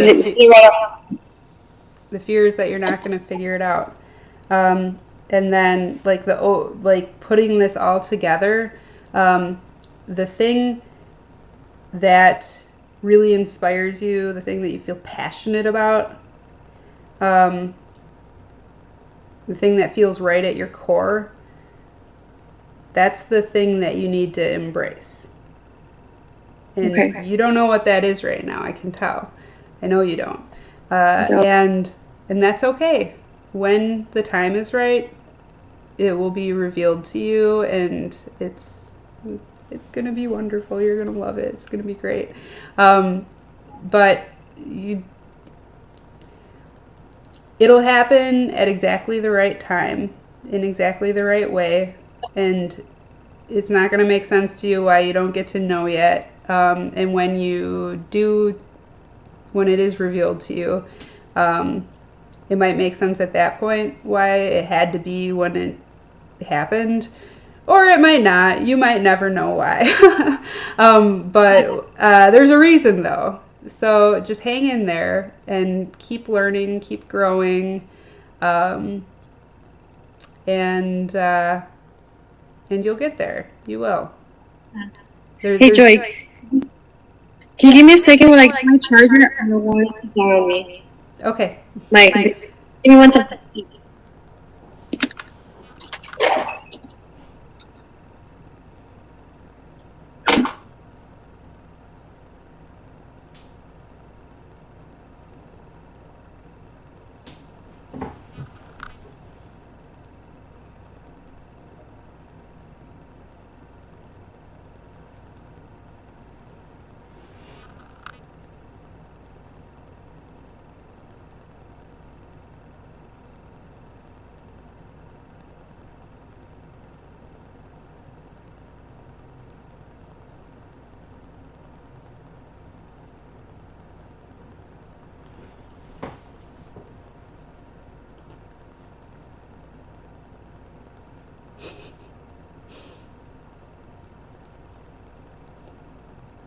I feel like I should be singing a song for anybody who may still be watching this.